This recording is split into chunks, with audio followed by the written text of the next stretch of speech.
Mr. Marek Matraszek, who is founder of CEC Government Relations, a political lobbyist group for the region, and Anthony Repa, who is doing a combination of financial consulting for the region, connecting Poland to the Gulf states. As a bit of a context, I would just add the discussion about the crisis that has just taken place and such. It's a bit old story. We all get tired of hearing about that. But it affected Central Europe in very different ways. Some parts of it were quite dramatically affected. Others were not very much affected, Poland being one of those. But I would like, first of all, to start a bit with Mr. Marcinkiewicz and ask him to tell us a bit about the region and the economic trends in the region, as well as some of the things that we can expect in the coming few years for Central Europe, broadly speaking. Thank you very much. Thank you very much. Let me start with the historical digression.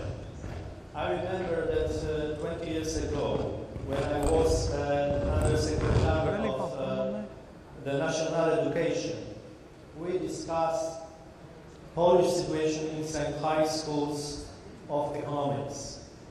When in Poland,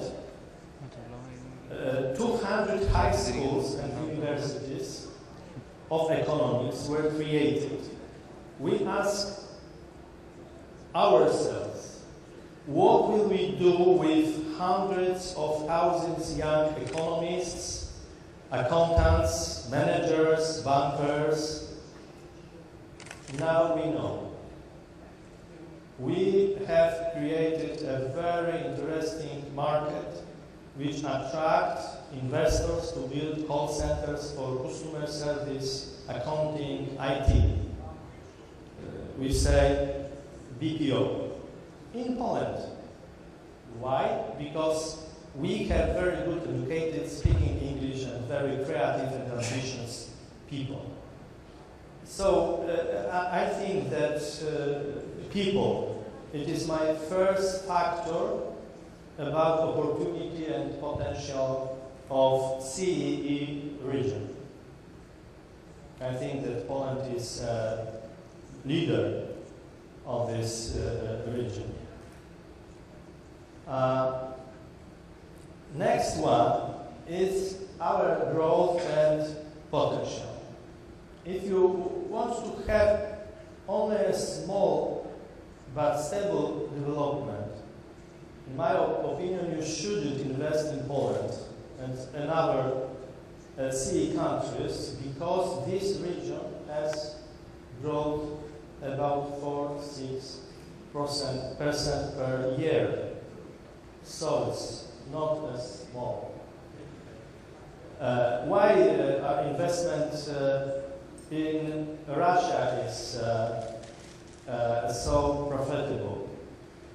Because it's very big and emerging market. It's true. But I everywhere want to say that CEE, this region, is very similar population, 100 CE countries and 100 million and 140 million in Russia. And GDP is very similar as well. $1.8 trillion in CE countries and $2.3 trillion in Russia.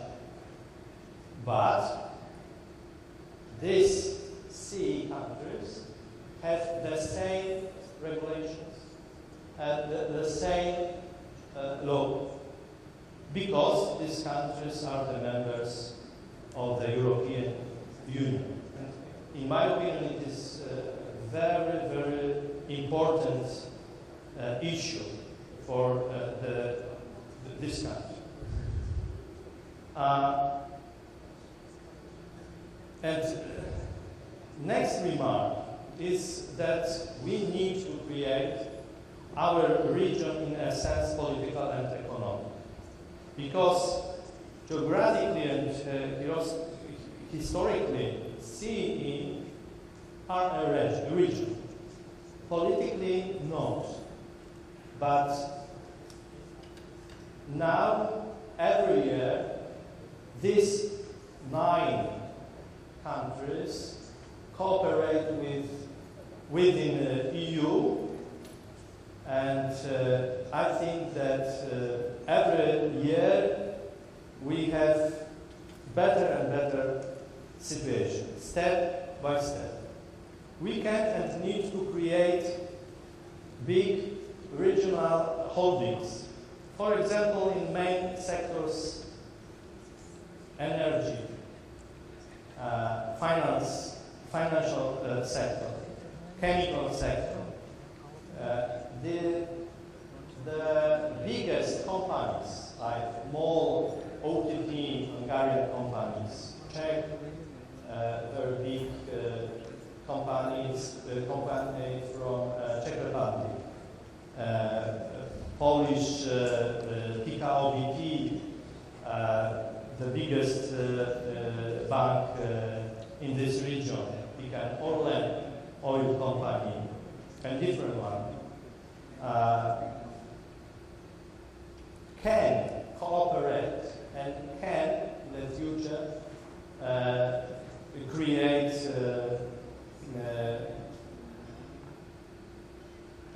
regional holdings. We have one good example. It is Asseco Poland, which accounts for the biggest IT company in CEE region now. So if you look at Central and Eastern Europe region, you can see that all main roads and motorways to run from west to east, like from Germany to Russia or from Russia to Germany. And we have to connection inside our region from south to north, or vice versa. It is, in my opinion, our first solution for creating our region. What I'm trying to say is that our region, Central Europe, has people, money, growth, and have powerful and big potential, but this region needs united and wise and needs common policy and experienced investor and cooperators from the whole world. Together we can do more. It is not easy, but we are in a good direction now. We can use our 5 minutes now. I said 5 minutes. Yes. Mr. Juric, please just tell us a bit about Hungary, which has had a different type of crisis in Poland. Good evening, ladies and gentlemen.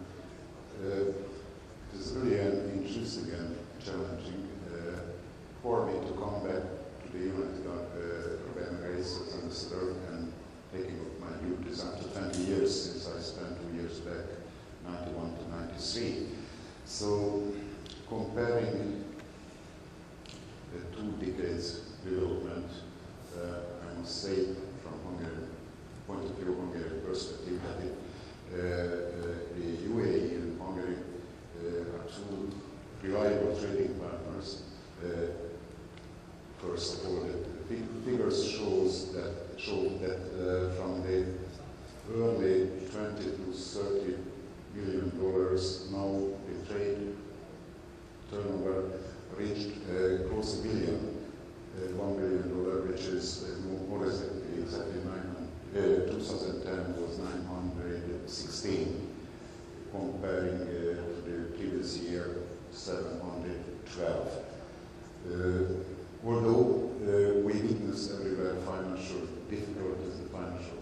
compromises, except in relation of Hungary and the Emirates, the increase was more than the average 28%, more exactly. By this figure, the Emirates is the leading trading partner, Hungary not only in the Gulf, but the whole North African and Middle East region, including other parts of the region like Iran or Israel as well. So, nevertheless, we still have a lot more to do, because the basic agreements supporting the economic, financial, investment relations like double taxation, the investment protection or the economic cooperation agreement are still missing due to different reasons. So the prime duty of my mission here to fill up this gap and to help to establish and sign with the earliest possibility those missing agreements. So returning back to the figures, I would say that through this, the Emirates sharing 78%, sorry if I'm relying on my papers, 78% from among the 60 GCC countries, which is really a figure comparing to the other ones, knowing that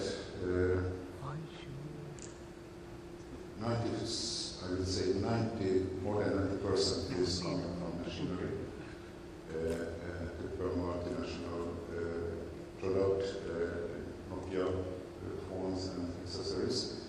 This Finnish brand, but produced mainly in Hungary by mainly Slovakian labor force at border from Komárno. So it's a really typical multinational case.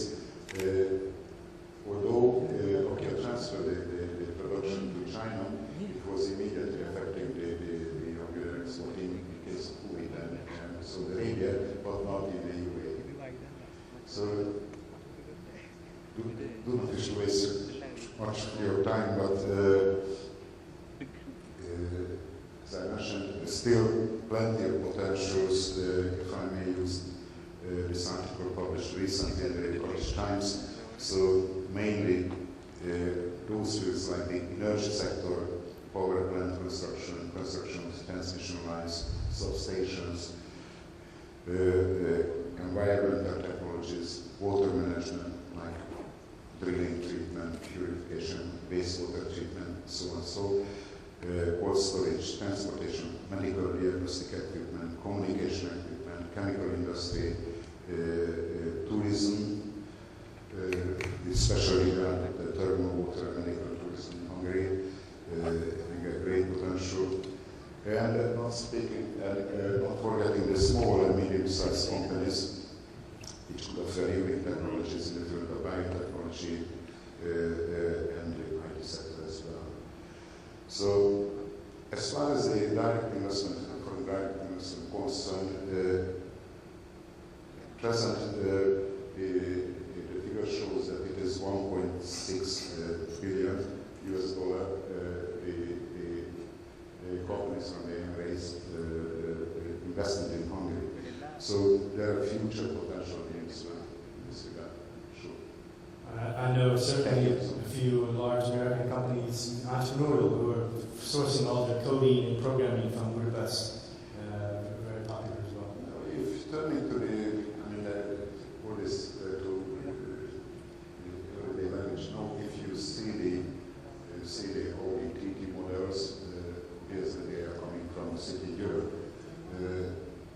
everywhere. Or if you, in the near future, you will see the Mercedes A or B classes, they will come from Kecskemét, so from the Hungarians, adding to the list of Nokia and the others. And I think Hungary remains the #1 FDI per GDP in the region.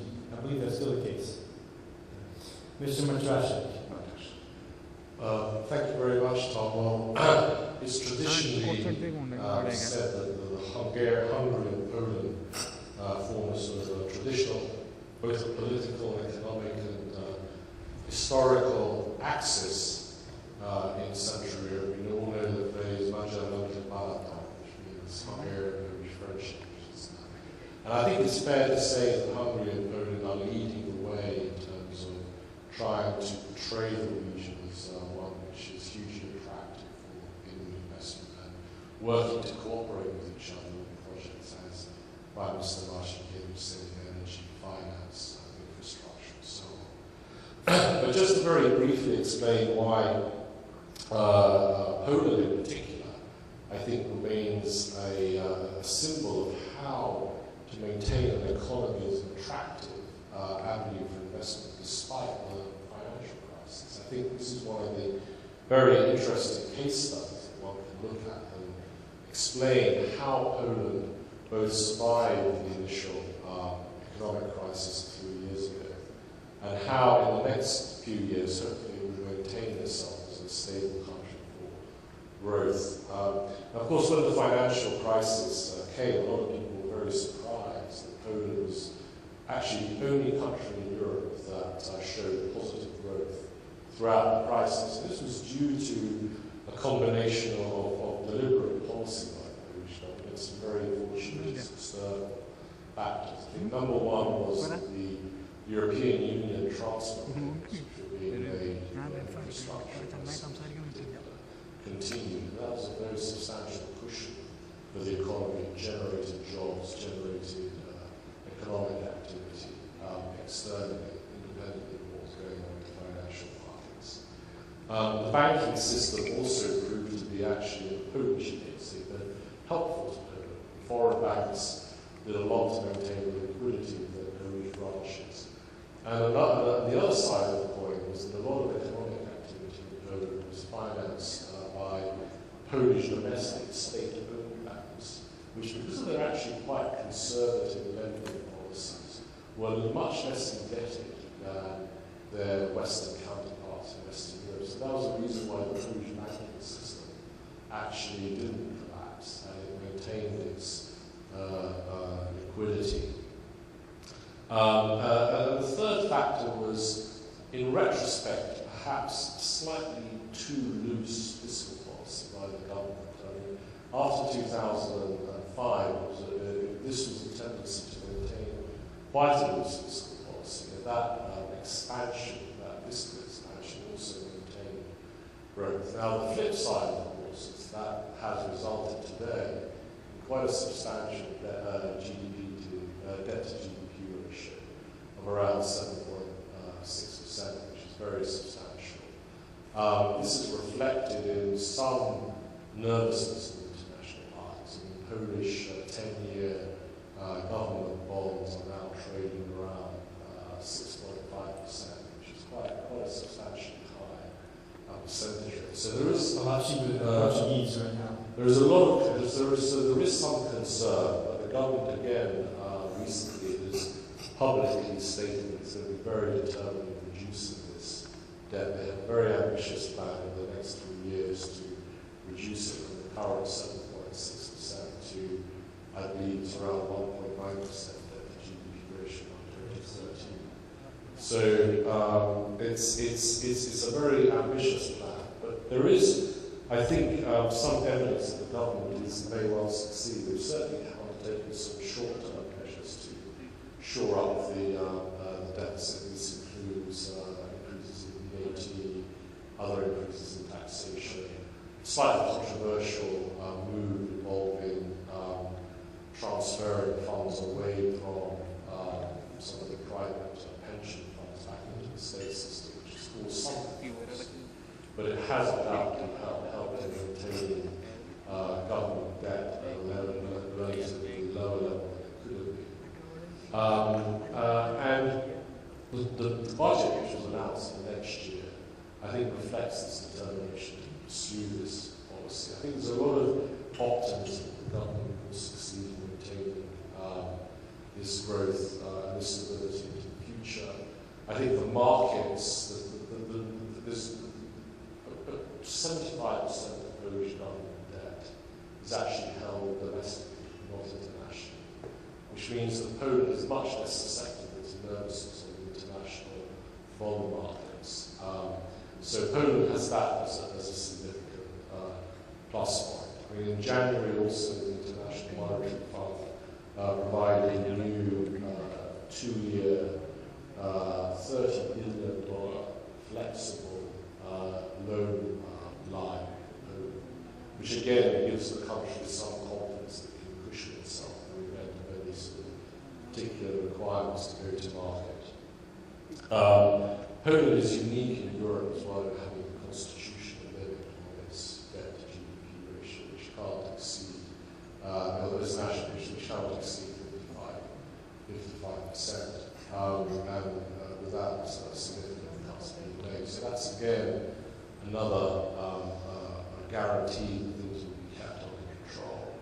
And finally, there will be elections this year in October, and the government has been somewhat cautious in some of its reform policies, but there's every hope that after the elections, if the same government is re-elected, which is likely, the 2012 will see further substantial reform. So I think what I'm trying to say is a picture of Poland having succeeded in riding the crisis of the last 3 years, also looks set to be continuing on a growth path into the next decade.